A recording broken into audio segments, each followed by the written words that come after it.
सभी डिपार्टमेंट, सभी छात्रों को मैं धन्यवाद करता हूं कि एक ऐसे विषय पर इन्होंने व्याख्यान का आयोजन किया है जिसके बारे में इतिहास के पन्नों में, इतिहास के काफी यहां विद्यार्थी बैठे हुए होंगे, इतिहास के पन्नों में शायद बहुत कम आपको मिलेगा। इतनी बड़ी घटना जिसके बारे में 4 से 10 लाइन इस बीच में पूरी की पूरी घटना समाप्त हो जाती है आपके हिस्ट्री के बुक में। उसका कारण सिर्फ इतना है कि आप किस चीज को इंपॉर्टेंस देते हैं और किस चीज को इंपॉर्टेंस नहीं देते हैं। हमें इसी बात को समझना होगा। जलियांवाला बाग के ऐसे ऐसे तथ्य हैं जिन तथ्यों को बंडल में बांधकर, बोरे में बांधकर अमृतसर के उस डीसी ऑफिस में, और वहां का जो ऑफिस है उस ऑफिस में, जो कि जलियांवाला बाग का एक अलग ऑफिस खोला गया है, उस ऑफिस में बांध करके उसे रखा गया था। मैंने उन सारी चीजों को निकाल करके उसको पुस्तक के रूप में, जो कि मैंने भूपिंदर जी के पास है वो पुस्तक, उस पुस्तक के रूप में मैं सामने लाने की कोशिश किया हूं। वहीं अमृतसर का डीसी जो पहले कहता था कि भाई ये सब क्या कर रहे हो, इसमें तो बहुत कुछ है नहीं, जब यही पुस्तक उसके हाथ लगी तो मुझे अवार्ड देने के लिए वहां अवार्ड देने के लिए मुझे बुलाया गया।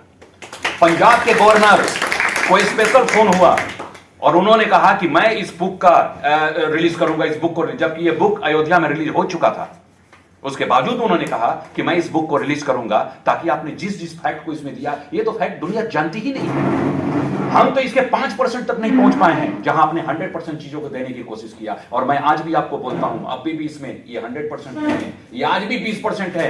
80% चीज आज भी या तो पंजाबियत के नाम पर, या तो किसी धर्म के नाम पर, या तो किसी व्यक्ति के नाम पर, उसे आज भी छिपा कर रखा गया है और सामने लाने की कोशिश नहीं की जाती। आपके पेपर में 19 अप्रैल का किसी साल का पेपर को उठा करके देख ले, उस पेपर में आपको एक से एक चीज ऐसी बातें सामने आएगी जिसको मैं इसमें रखने में डर रहा हूं, लेकिन वो पेपर में लोगों का स्टेटमेंट एक दूसरे पर आक्षेप करने पर, एक पॉलिटिकल पार्टी दूसरे पॉलिटिकल पार्टी पर आक्षेप कर रही है और उसके आक्षेप करने के कारण वो चीजें पेपर में जरूर रह जाते हैं, लेकिन अभी मैं दे दूं तो मेरे से 10 सवाल किए जाएंगे। एनीवे, मैं उन चीजों को एक हिस्ट्री के छात्र होने के नाते जो मैं सीख सकता हूं, जो मैं जान सकता हूं, आपके सामने मैं प्रेजेंट करने की कोशिश करता हूं।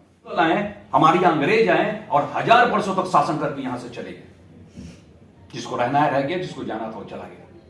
1000 वर्षों तक का इन्होंने शासन किया सिर्फ एक कारण से कि हम अपनी संस्कृति को, हम अपने बेस को कहीं से समझ नहीं पाए या अपने सामने रख नहीं पाए। जिसने किसी ने बोला हमने उसे अपना लिया, हमने उसे कर लिया, बस इतना। इतनी भारत की संस्कृति, भारत की सभ्यता, भारत का इतिहास इतना महत्वपूर्ण और इंपॉर्टेंट होने के बावजूद भी चार्ल्स विल्किंस कहता है कि हम भारत में आए हैं असभ्य लोगों को सभ्य बनाने के लिए, बर्बर लोगों को सभ्य बनाने के लिए आए हैं।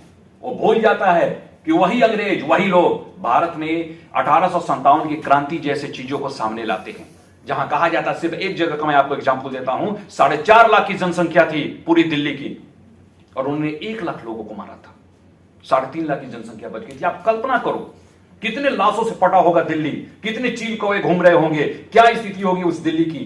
जो किसी भी चौराहे पर, किसी भी रोड पर चले जाओ, वहां पर लोगों के डेड बॉडी लटके हुए थे।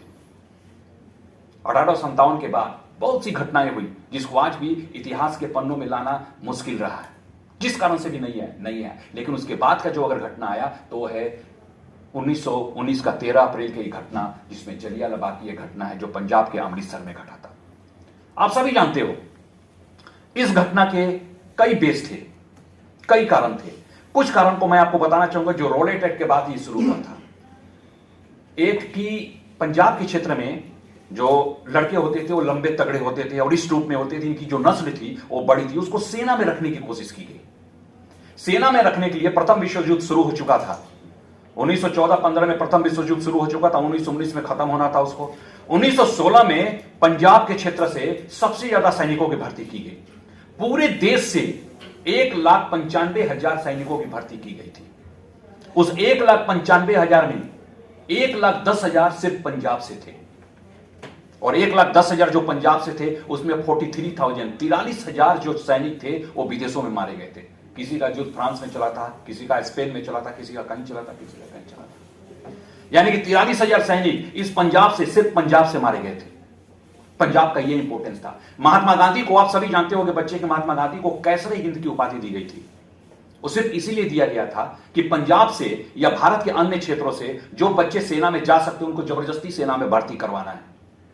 महात्मा गांधी ने सारे सेनाओं को, सारे लोग, बच्चों को, ज्यादा से ज्यादा बच्चों को सेना में भर्ती करवाने की कोशिश किया और उसी कोशिश के कारण उनको कैसर हिंद की उपाधि दी गई थी।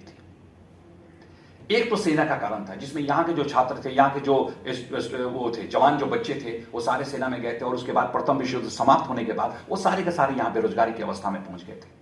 बहुत से बाहर में बच गए थे लेकिन यहां बेरोजगारी की अवस्था में पहुंचे थे। ये एक ऐसा पोजीशन था जिस पोजीशन में सरकार के विरुद्ध नवयुवक खड़े हो चुके थे। इसी प्रकार की एक कांड हुआ था, वो कांड था रॉलेट एक्ट। आप सभी जानते हो इंडिया डिफेंस एक्ट एक पारित हुआ था 1915 में। उसका मुख्य मोटो था कि जितने भी उग्र गतिविधियां हैं, जिसको आप आतंकवादी गतिविधियां कर सकते हो, क्रांतिकारी गतिविधियां कर सकते हो, गरम दल की गतिविधियां कर सकते हो, उन सारे गतिविधियों को, उन सारे मूवमेंट को, एक्टिविटीज को पकड़ कम करने के लिए, उसको सीमित करने के लिए, उनको गिरफ्तार करने के लिए एक बनाया गया था, वह इंडियन डिफेंस एक्ट था। लेकिन इंडियन डिफेंस में 1915 में सबसे पहले जारी किया गया था। उसके टाइम 5 सालों के बाद 1919 में समाप्त हो रहा था। अब 1919 में समाप्त हो रहा था, तब उसको फिर से रिवाइज करने की जरूरत थी। उसी रिवाइज करने के क्रम में यह नियम बना कि या तो उस पुराने एक्ट को ही उसी तरह जस के तस उसे एक्सेप्ट कर लिया जाए या एक नया एक्ट बनाया जाए। अगर उसे जस के तस एक्सेप्ट कर लिया जाता है तो वही जो पुरानी परंपराएं रहेगी, यानी आतंकवादी गतिविधियों को रोकने के लिए हम उसे रोक सकते हैं। लेकिन अंग्रेज ज्यादा उग्र थे। उन्हें पता था प्रथम विश्व युद्ध शुरू हो चुका है। उन्हें पता था कि अगर यहां पर एक भी हंगामा खड़ा होता है, उस हंगामे के कारण हम किसी भी रूप में यहां के मूवमेंट को हम रोक नहीं पाएंगे, क्योंकि हमारे अधिकतर सैनिक विदेशों में काम कर रहे हैं। अधिकतर सैनिकों को विदेशों में काम करने के कारण यहां के मूवमेंट को रोकना मुश्किल था और इस कारण से उन्होंने एक नया एक्ट पारित किया जिसको कहा गया रॉलेट एक्ट। उसमें भी विशेष विरोध लाहौर और अमृतसर के क्षेत्र में इसका विशेष विरोध किया गया। सर ने एक शेर सुनाया था, मैं उसी के साथ में एक और शेर जोड़ना चाहता हूं। कहावत है ना, कहा जाता है कि जो मुजरिम है वही जज है। उसी पर एक शायर ने लिखा था, वही कातिल, वही शहीद, वही मुंसिफ ठहरे। वही कातिल, वही शहीद, वही मुंसिफ ठहरे, अकरबा मेरे कारण कत्ल का दावा किस पर। जो मुजरिम है वही जज है। अब मैं दावा किस पर करूं? जज पे तो कर नहीं सकता। इस रॉलेट एक्ट का मतलब इतना ही था, इससे बात समझ में आई। इस रॉलेट एक्ट का मतलब आप समझ रहे होंगे, नो दलील, नो अपील, नो वकील। आप किसी भी व्यक्ति को किसी भी समय उसको गिरफ्तार कर लिया गया और गिरफ्तार करके उसे थाने में रख दिया गया। थाने में रखने के बाद नियम है कि 24 घंटे के अंदर उसे कोर्ट में पेश करना है और कारण बताना है कि उस व्यक्ति को किस कारण से पकड़ा गया है।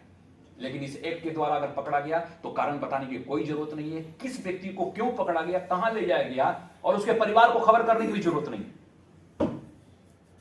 अगर कोई उग्र प्रवृत्ति का है, वो बाहर से बाहर पुलिस ने उसे उठा लिया और उसकी जवाबदेही भी गवर्नमेंट लेवल पर कुछ नहीं होती। इसलिए इस रॉलेट एक्ट का विशेष रूप से विरोध किया गया था। पटियाला विश्वविद्यालय के एक प्रोफेसर थे, वीएन दत्त, आपने नाम सुना होगा। जलियांवाला बाग पे सबसे अच्छा, सबसे बड़ा काम उन्हीं का है। वीएन दत्त पटियाला विश्वविद्यालय के थे। उन्होंने एक बात कही अपने पुस्तक में, उन्होंने लिखा है कि लोगों में एक मैसेज फैल गया, और ये वीएन दत्त भी इस बात को लिखते हैं कि वो सही है कि गलत है मुझे भी नहीं पता। लोगों के बीच एक मैसेज फैल गया कि किसी भी व्यक्ति के विवाह पे और किसी भी व्यक्ति के मरने पर, यानी कि जो संस्कार होगा, 5 रुपया आपको टैक्स के रूप में देना होगा। 5 रुपया बहुत बड़ी रकम थी। 5 रुपया, किसी विवाह हो रहा है उसके 5 रुपया आपको टैक्स देना पड़ेगा, और यदि आप कोई डेथ कर गया तो 5 रुपया देकर के सौदा होगा, अदरवाइज नहीं हो सकता। लोगों में न चाहते हुए भी लोगों में आक्रोश फैल गया, ठीक उसी तरह जिस तरह चर्बी वाले कारतूस को लेकर के आक्रोश फैला। लोगों में आक्रोश फैला और लोग सड़कों पर उतरे।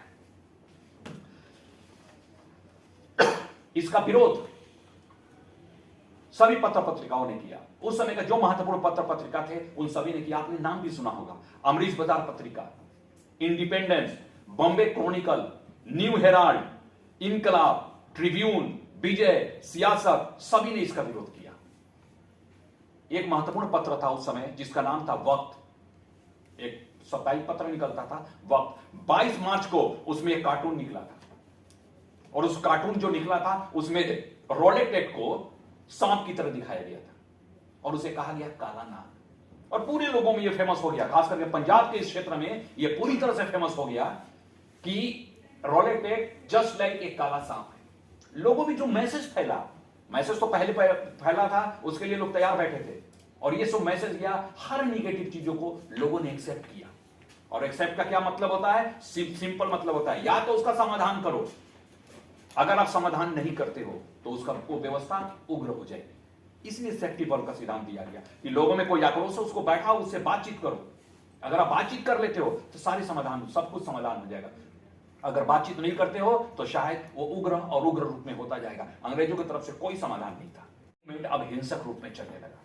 अब 20 लोग मारे गए, 12 से 20 लोग मारे गए, पूरी पब्लिक सड़कों पे निकल गई।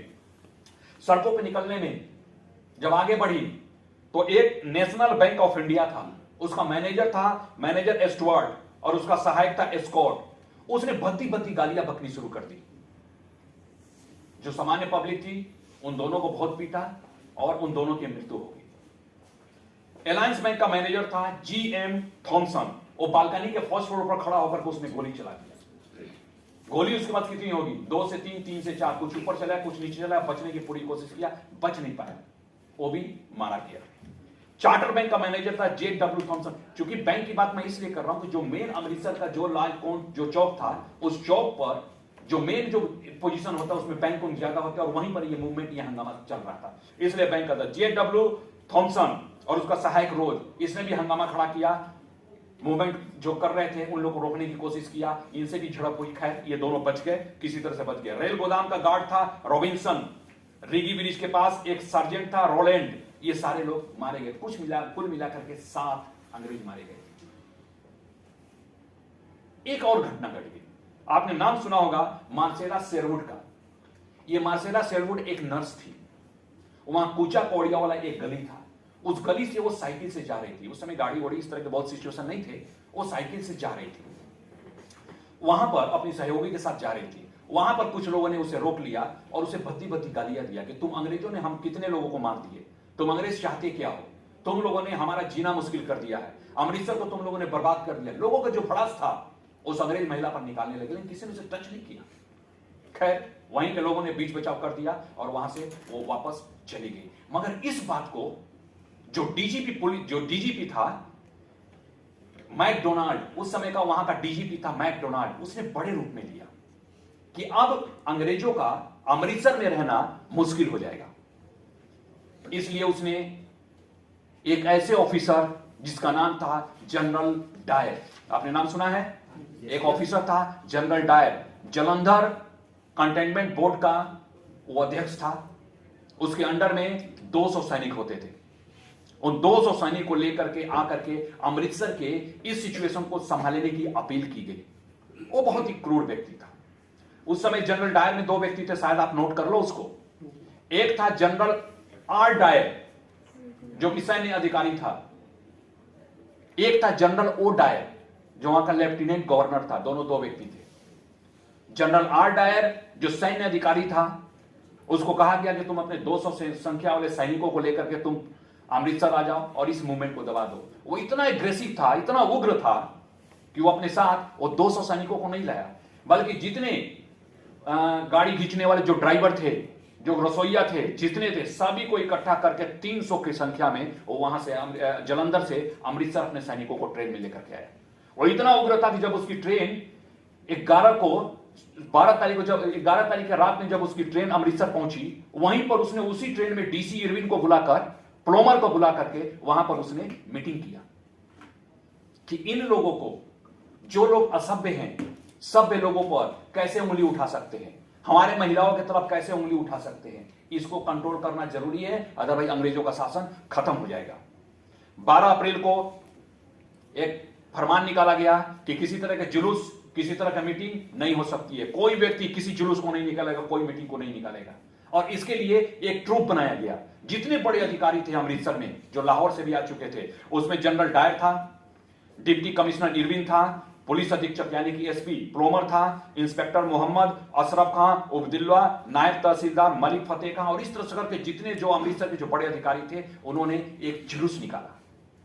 और जुलूस में उन्होंने सभी जगह अनाउंस कर दिया कि आप लोगों में कर्फ्यू लगा हुआ है और कोई व्यक्ति किसी तरह का कोई जुलूस नहीं निकाल सकता है, किसी तरह का प्रोसेसन नहीं निकाल सकता है, किसी तरह का मीटिंग नहीं कर सकता है।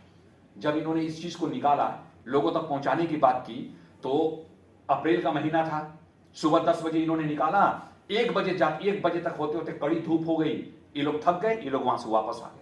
जब मैप में देखा तो मात्र 20% अमृतसर के उस 20% एरिया में इन्होंने इस मैसेज को फैलाया था।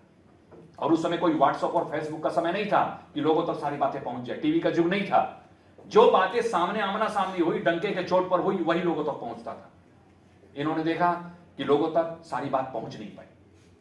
इन्होंने एक कोशिश और किया, इसको बहुत ध्यान से समझने का है। एक कोशिश इन्होंने और किया कि यहां पर मार्शल लॉ लगा दिया जाए। लेकिन मार्शल लॉ का मतलब यह होता है कर्फ्यू, और कर्फ्यू से बड़ी चीज यह होती है कि उसमें किसी को भी गिरफ्तार करके उसको उस समय तक रखा जा सकता है जब तक उससे खतरा हो। लेकिन कर्फ्यू में नहीं कर सकते हो। कर्फ्यू में उसी लोग को आप पकड़ सकते हो जो लोग हुड़दंग कर रहा है। लेकिन मार्शल लॉ में क्या था, जिस पर शक हो उसको भी पकड़ा जा सकता है। इन्होंने मार्शल लॉ नहीं लगाया, इसलिए नहीं लगाया कि इसकी परमिशन इंग्लैंड से लेनी होती थी। और उस समय जो वायरलेस होता था, वायरलेस से जब इन्होंने इंग्लैंड से परमिशन लिया, तो वहां से यहां से जब वायरलेस गया इंग्लैंड, तो इंग्लैंड में पकड़ने के बदले वो वायरलेस रूस पकड़ लिया। और इंग्लैंड रूस का सबसे बड़ा झगड़ा था। विश्व में 2 ही शक्ति उस समय चल रही थी, एक रूस का ग्रुप था, एक इंग्लैंड का ग्रुप था। भारत एक ऐसा जगह था, अफगानिस्तान एक ऐसा जगह था, आज का जो पाकिस्तान है जिसको पंजाब कहते, ये एक ऐसा जगह था कि इस जगह पर कब्जा करने के लिए इंग्लैंड भी लगा हुआ था और रूस भी लगा हुआ था। इंग्लैंड जीत गया, रूस हार चुका था, मगर रूस तैयार बैठा था। जब यह मैसेज इंग्लैंड के बदले रूस पहुंच गया, तो रूस में सेना की तैयारी शुरू हो गई। ओह, इंग्लैंड इसका मतलब हार रहा है, अंग्रेज भारत में कमजोर पड़ रहे हैं, अब हम आक्रमण कर सकते हैं। अब इन्होंने दूसरा मैसेज करे, उससे पहले ही अंग्रेज डर गए। इन्होंने कहा कि अगर दूसरा मैसेज जाता है और वो मैसेज कहीं निगेटिव रूस पर होता है तो रूस आक्रमण कर देगा। अब हम इस मैटर को संभाले, अमृतसर के इस हंगामा को संभाले कि हम जाकर के वहां पर अफगानिस्तान में युद्ध करें। इसलिए उन्होंने मैसेज वहां से कोई परमिशन नहीं लिया और जस्ट लाइक एक कर्फ्यू लगा दिया। जबकि मार्शल लॉ के बाद कोई बाहर नहीं निकल सकता था, लेकिन कर्फ्यू के बाद बीच में आपको ढील भी देनी है, आपको छूट भी देनी है। कर्फ्यू का दूसरा सिस्टम होता है, मार्शल लॉ का दूसरा होता है। खैर, इन्होंने मार्शल लॉ नहीं लगाया और इन्होंने इतना कह दिया कि किसी को घर से बाहर नहीं निकलना है। उसी दिन 12 तारीख के सुबह में हिंदू सभा स्कूल, जो कि अमृतसर में एक स्कूल है, उसमें सभी लोगों का, सभी राष्ट्रवादियों का एक बैठक हुआ हिंदू सभा स्कूल में। 12 तारीख को बैठक हुआ और यह तय हुआ कि अमृतसर टेंपल में 13 तारीख को 4 बजे एक विरोध प्रदर्शन होगा, वही जो जलियांवाला बाग में हुआ है। अमृतसर के गोल्डन टेंपल में एक मीटिंग होगी, एक बैठक होगी जिसमें हम अंग्रेजों का विरोध करेंगे। जो बैठक पहले जलियांवाला बाग में होनी थी, वो जलियांवाला बाग में नहीं होनी थी, वो होना था अमृतसर टेंपल, अमृतसर मंदिर में। और उस मंदिर में गुरुद्वारा तो था ही था, मेन वो मंदिर था। आज भी उसका नाम गोल्डन टेंपल है, आज भी उसका नाम मंदिर है। उस मंदिर में देवी देवताओं की पूरी मूर्तियां भरी हुई थी। उसमें हिंदू भी थे, सिख भी थे। क्योंकि हिंदुओं का ही एक पार्ट सिखिज्म था, वो वहां पर थे। इन्होंने क्लियर सुंदर सिंह मजीठिया, जो कि उस समय का वहां का प्रधान था, उसने स्ट्रिक्टली मना कर दिया कि यहां पर किसी तरह की कोई बैठक नहीं हम करने देंगे, आप कोई भी बैठक नहीं करोगे। आप सुनते होगे जिंद के रियासत ने, पटियाला की रियासत ने, कपूरथला की रियासत ने, सबने अंग्रेजों का साथ दिया था। मजीठिया ग्रुप ने भी अंग्रेजों का साथ दिया था। उन्होंने क्लियर कह दिया कि कोई भी व्यक्ति यहां किसी तरह का कोई बैठक नहीं हो सकती है। और उस बैठक को नहीं होने के कारण फिर से 2 व्यक्ति ने पूरे शहर में अनाउंस किया कि अब वो बैठक वहां ना होकर के, जो खाली जमीन पड़ी हुई है जलियांवाला बाग की, हमीद सिंह जलीवालिया का वो जगह था। हमीद सिंह जलीवालिया का जो जगह है, जो खाली जमीन पड़ा हुआ है, 6.5 एकड़ का वो जमीन है, पड़ा हुआ है, उसी में अब हमारी 13 तारीख को 4 बजे बैठक होगी। उस पार्क में, उस बाग में, जिस दिन 13 अप्रैल को यह घटना था, उसमें ज्यादातर वो लोग थे जिनको इस बारे में पता ही नहीं कि एक ऐसी बैठक हो रही है। यानी कि कुल मिलाकर जलियांवाला बाग में 13 अप्रैल को जो भीड़ थी, उसका मात्र, मैं अपने अंदाज से बोल रहा हूं, मात्र 20% भीड़ उन लोगों की थी जो लोग इस मीटिंग, इस चीज के साथ जुड़े हुए थे। 80% लोगों को पता ही नहीं कि यहां माइक पर जो बोला जा रहा है वो कौन से लोग हैं, क्या बोल रहे हैं, उससे लोगों को पता ही नहीं था। 1:30 बजे तक सारी खबर जनरल डायर को लग चुकी थी। जनरल डायर ने 4 प्लाटून 25-25 लोगों के 4 प्लाटून लेकर के जलियांवाला बाग की तरफ वो चल दिया। कहा जाता है कि 5:15 तक वो जलियांवाला बाग तक पहुंच गया। उसके पास 4 ट्रूप थे। काफी लोग आप सुनते होंगे कि उसमें सैनिक थे जिन्होंने गोली चलाया, और कौन कौन से लोग थे। उसमें 4 प्लाटून था। एक प्लाटून अंग्रेजों का था जो बाहर ही खड़ा रहा। दूसरा प्लाटून वो तोप उसका था, मशीन गन का, बड़े वाले मशीन गन का, जो अंदर जा नहीं सकता था। एक प्लाटून उनका था। बाकी एक था गोरखा रेजिमेंट और एक था अफगानी रेजिमेंट। तो मैंने अफगान के बारे में आपको बता दिया कि जो अफगान का दुश्मनी इंग्लैंड के साथ चल रहा था, उसको सपोर्ट करने, उसको अफगानिस्तान के सैनिकों पर इंग्लैंड को भरोसा नहीं था, इसलिए उस प्लाटून को बर्खास्त कर दिया गया था। और उसमें मात्र 3 से 4 अफगानी सैनिक थे, बाकी अन्य सैनिकों को भर दिया गया था। वो अन्य सैनिक कौन थे? वो अन्य सैनिक वहां का सिख बटालियन था।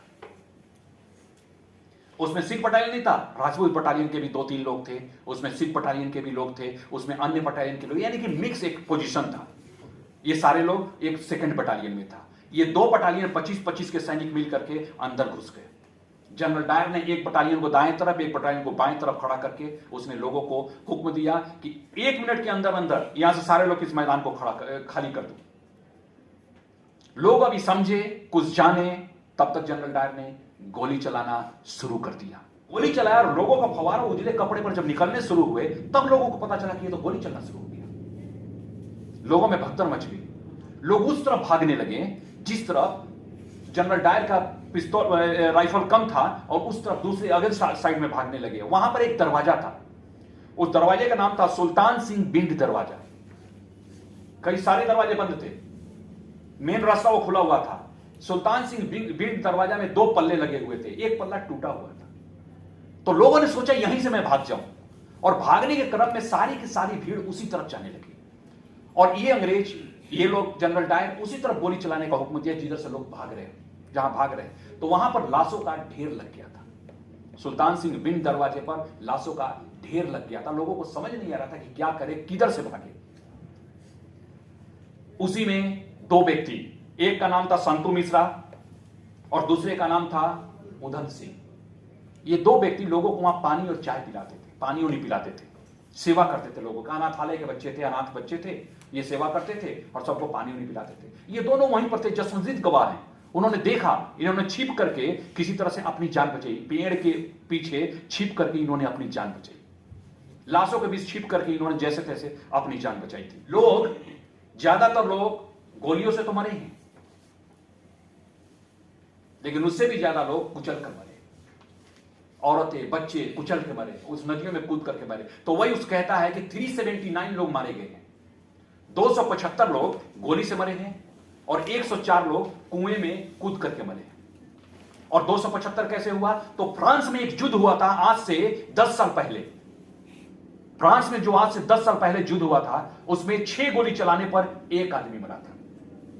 तो यहां भी 6 गोली चलाने पर 1 आदमी मरा। देखो कहां का फॉर्मूला, कहां इसमें फिट कर दिया। और यही रिकॉर्ड बना करके इसने अपने बॉस को पेश किया कि यहां पर ऐसा है कि 379 लोग मारे गए।